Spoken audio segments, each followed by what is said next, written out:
El Cuico, Raúl Pérez Torres.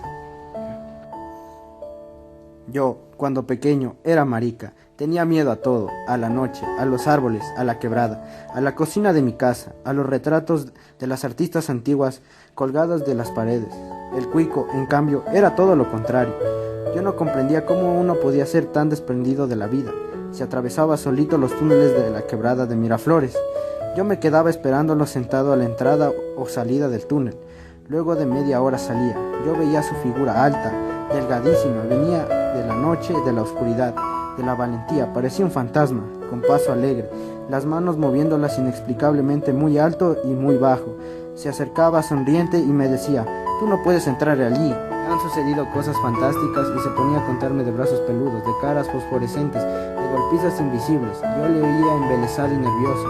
Era mi ídolo, el que todo lo podía.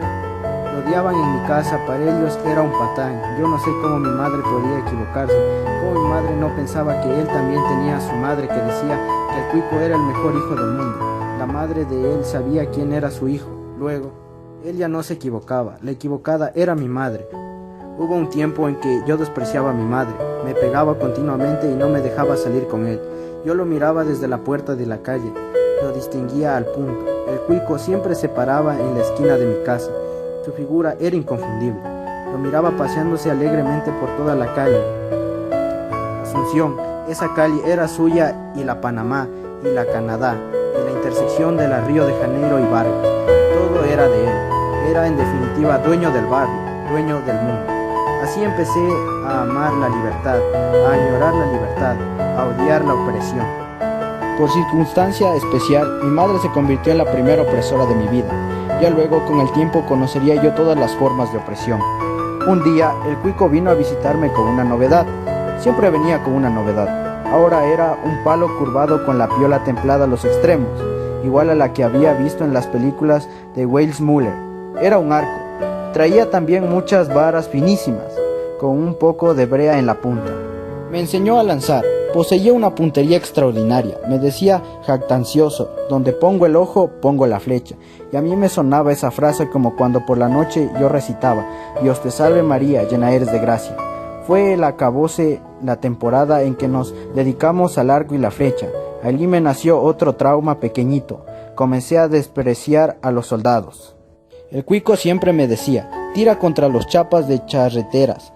Hay que acabarlos, y mi imaginación calenturienta veía ejércitos invisibles de soldados con cascos, odio y botas. Un año después, mi hermano me hizo leer apunte pescozones Don Quijote de la Mancha, y yo secretamente me burlaba de esa porquería, del molino y de todo aquello, porque el Cuico y yo siempre lo habíamos hecho mejor y contra peores enemigos. Me obligaban a leer el libro de las selvas vírgenes, Tom Sawyer y todas esas basofias, que el Cuico y yo las vivíamos quintuplicadas. El Cuico era formidable, yo siempre atrás de él, aprendía las cosas con facilidad. Mi cobardía no tenía nada que ver con mi habilidad. Yo aprendía rápido y el Cuico se sentía orgulloso de ello. Él me decía: sáltate de aquí a allá, y él lo hacía primero. Yo probaba 1, 2, 10 veces y no me atrevía. Me quedaba en el filo del muro. Él me demostraba otra vez y luego me decía: eres un maricón, y continuaba: esto lo hago yo cerrado los ojos. Mira, y se lanzaba de un lado a otro por sobre el abismo con los ojos completamente cerrados. Entonces yo quedaba abochornado, aniquilado, y regresaba silencioso. Él se olvidaba al instante de esas cosas, pero ahora me parece que se hacía el olvidadizo. Nos despedíamos. Entraba yo a mi casa y luego, como un ladrón o un criminal que va a cometer su peor fechoría, me regresaba al sitio del salto y probaba mis nervios. Cuando estaba solo, las cosas me salían más rápido. Era una especie de vergüenza al Cuico, de respeto, de inseguridad delante de él, de mucha, demasiada responsabilidad delante de sus ojos. Al otro día lo iba a buscar yo. Nunca supe dónde vivía. Las calles del barrio eran su morada. Yo le preguntaba: ¿dónde duermes? Y me contestaba: en las estrellas. Y yo indagaba: ¿y tu madre? Y replicaba: conmigo en las estrellas. Lo buscaba, y disimuladamente, como quien no quiere la cosa, lo llevaba al sitio de la aventura. Hipócritamente y sorprendido le decía: mira, estamos donde ayer no pude saltar. Y él, comprensivo, superior: ¿probamos nuevamente? Entonces yo, infinitamente agradecido, me daba aires de no querer, de no poder. Luego, como un esfuerzo supremo, llegaba al sitio corriendo y saltaba sin más. El cuico se lanzaba donde mí, me abrazaba y me felicitaba, pero ahora que lo pienso, luego de estas demostraciones, siempre se quedaba un poco silencioso, como que sospechaba que lo engañaba. Así conocí el engaño, por mí mismo, por mi alma. Solo en una cosa no me ganaba, en fútbol. Yo era muy hábil, demasiado hábil, el mejor del barrio. Yo escogía en los partidos, el tal acá, el tal allá, y siempre todas las veces primerito a él, al cuico. Él era arquero, su valentía iba más allá de las piedras, del pavimento, del dolor, de la sangre. Siempre ganábamos los partidos, jugábamos contra los grandes y a mí me pateaban de lo lindo. Cuando se armaba la bronca, el cuico me ponía a sus espaldas y se convertía en una espada filosa e imbatible. Nadie sabía que en la profundidad de mi alma, más allá de los pies, yo era un cobarde. Todos creían lo contrario y me temían. Ahora comprendo que no me temían a mí, sino a mi amistad con el cuico. Cuico, solamente a mi hermano, que en las noches, por fastidiarme, me mandaba a traer vasos de agua de la cocina, donde el retrato de una artista antigua me miraba fijamente con sus ojos de cartón negro. Solo mi hermano, sabía de mi miedo. En las horas del almuerzo, mi hermano me permitía contarle algunas cosas. Yo le decía mis aventuras y se reía burlonamente, pero yo no me daba por vencido. Me emocionaba y seguía hablando. Tenía ansias de explicarle todo lo mío. Era como un defecto, una enfermedad. Sentado junto a él, él me buscaba enseguida los bolsillos y si le enseñaba cualquier cosa, cualquier certificado de mi hombría, unas piedras recogidas, unas flechas, la alineación del equipo en el que yo siempre era centro delantero, mis magulladuras en las piernas, en los brazos, en la cara. Luego a menudo en mi vida siempre he sentido esta misma sensación de meterme las manos en los bolsillos en presencia de mi hermano y buscar algo para enseñarle. Hasta hoy, cuando nos encontramos cada siglo, saco instintivamente mi libreta y de golpeo pienso que no tengo nada extraordinario que indicarle, que la vida me ha sorbido todas aquellas cosas principalísimas. Las piedras, la primera fotografía de ella, el cuchillo con el mango que me construí yo mismo, y guardo nerviosamente la libreta porque en ella apenas están escritos unos versos sosos y ridículos. Cuando me lastimaban, yo llevaba vivito, sangrante, el trofeo para mi hermano, y como que nada, se lo mostraba. Mi hermano me veía como que nada y se molestaba. Mi hermano me veía con esos ojos hermosos y cansados, y despectivamente me decía: lávate, estás hecho un cerdo, pero yo veía un brillo de satisfacción en su gesto. Este era mi premio, un gran premio. Dormía tranquilo, a pierna suelta, y hasta apagaba la luz de nuestro cuarto antes que él viniera, en señal de valentía. Y ahora me viene a la mente una idea. Aprendí a leer libros, no por el gusto de ello implica, sino por el miedo. Leía hasta las 12, 1 de la mañana, hasta cualquier hora, hasta la hora que mi hermano llegaba. Él venía, me decía hola, y comenzaba a desvestirse lentamente. Arreglaba su pantalón para que no se le dañara la raya. Siempre, viniera como viniera. A veces venía un poco pasado de copas, pero siempre era igual. Yo lo miraba entre Huckleberry Finn y un pedazo de mi pijama, a hurtadillas, su espalda siempre digna, justa, levantada, y pensaba: así debe pararse Dios, y me dormía como un santo. Pero el cuico llenaba todas mis horas, hasta que empecé a notar en él una limpieza que no conocía. Venía todos los días con la camisa hecha un anís, como decía mi madre. Ya no traía palos, y a cada momento me decía: no me manches. Yo había admirado también en él su pelo copetudo, desordenado, tirado como quiera, sobre su frente estrecha, al estilo de Lord Lancaster, pero empezó a mojarse bárbaramente el cabello, a cada momento, y se alisaba con furia con una peinilla que compró en la tienda de la gorda. Me acuerdo que compró allí porque para esto hizo todo un acto solemne, o al menos a mí me pareció así. Luego vino con menos frecuencia y cada día estaba más reservado. Yo no podía cortar esa especie de hielo seco que se había formado entre nosotros y opté por callarme. Luego empezó para mí el descubrimiento del todo. Fue como todas las cosas de mi vida, de golpe. El cuico me dijo: ¿te acuerdas de la Tini, la que vivía en la zapatería del Barbas? Y yo perplejo: ¿cuál Tini? ¿La flaquita? ¿La que le decían Cactus? Sí, ahora me acuerdo, la que te gritó una vez tísico y tú casi la matas de un piedrazo. Sí, ella, bueno, pues pasa con ella. Y el cuico, nada. Y luego los silencios que días más tarde el cuico no llenaría con el tabaco. Cuando empezó a fumar, se quedaba embebido, como alucinado con el humo. Lo miraba con sus ojos claros y me decía: mira, no hay en el mundo un azul tan bello como este, pero no es el del cigarro, es el de mis manos.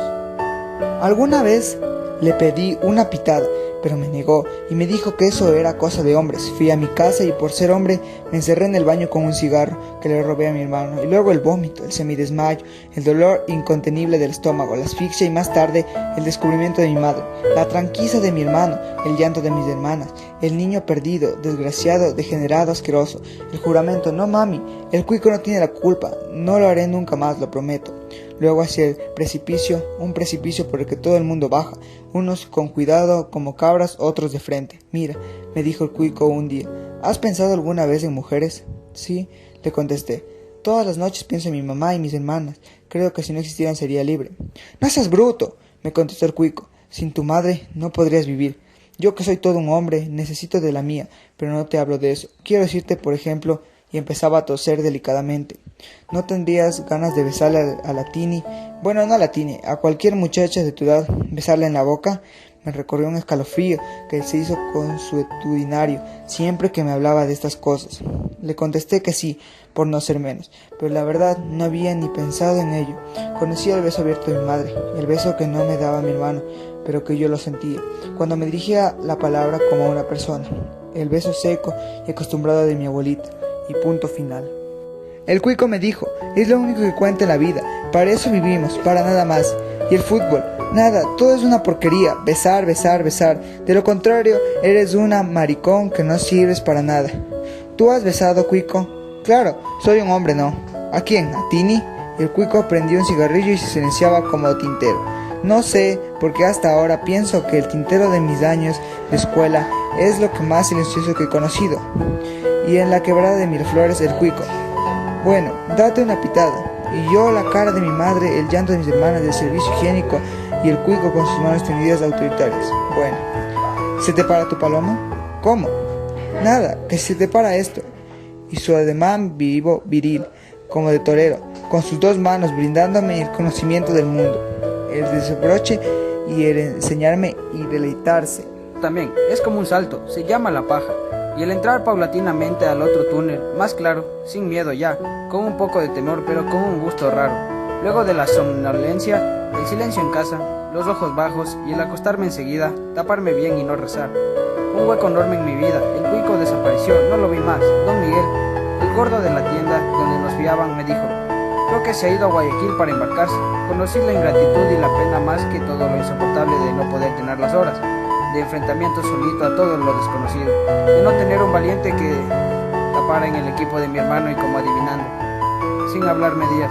Algunas noches soñé que en verdad el cuico vivía en las estrellas y yo lo buscaba en una, saltando virilmente Y sin miedo, de primera y con estilo, pero en ninguna aparecía, hasta que en la última su madre envuelta en 5 puntas blancas me miraba cariñosa y me decía, mi hijo ya no vive aquí, se ha pasado al sol, y se reía mientras desaparecía. Me olvidé con mucho esfuerzo el cuico y vislumbré lejanamente que tal vez solamente yo importaba, que había varias amistades rodeándome y que yo era el centro de una atracción especialísima. Conocí la jactancia. Una tarde entré al domicilio de mi madre, olía a mantilla, a jabón, a cera. Busqué su cartera y cuando la encontré la abrí. Tomé un frasco de perfume y salí, ahora a la calle. Asunción era mía, igual que la Vargas, San Juan, la América y en definitivamente todo el mundo. Me dirigí directamente donde Tini, la flaca, la que le decían Cactus, y por la que seguramente el cuico desapareció. Timbré en su puerta y cuando salió le dije, bésame. Me contestó que se me había vuelto loco, que era muy niño. Entonces yo definitivamente le entregué un frasco de perfume de mi madre. Tini lo tomó y dijo silenciosamente, ¿qué es esto? Lo destapó y absorbió su olor. Yo miraba pálido el aletear de su nariz, la languidez de sus ojos. Pensé en el cuico. Tini me miró largamente, como a la distancia de los labios que el cuico y yo saltábamos, y tomándome el rostro con ambas manos me besó en la boca. Luego me dijo, te espero mañana. Conocí entonces la codicia. Salí apresuradamente y corrí hasta mi casa. No me dejaron acariciar mi sueño. Mi hermano me esperaba con una cara de juez, y el perfume, yo nervioso, colorado, indigno, lo regalé a Tini. La desgracia, la mano quemada con tabaco, con el mismo tabaco que me iba a vomitar. La estatura de mi hermano se extuplicaba para arriba hasta los árboles, hasta el horizonte, y más tarde, al caer la noche, la inigualable en el centro de mi sueño, en lo más profundo de mi consciente de niño, en el hueco enorme de mi amistad perfecta, pensaba, cuico, estás estás vengado. Nunca más volví a ver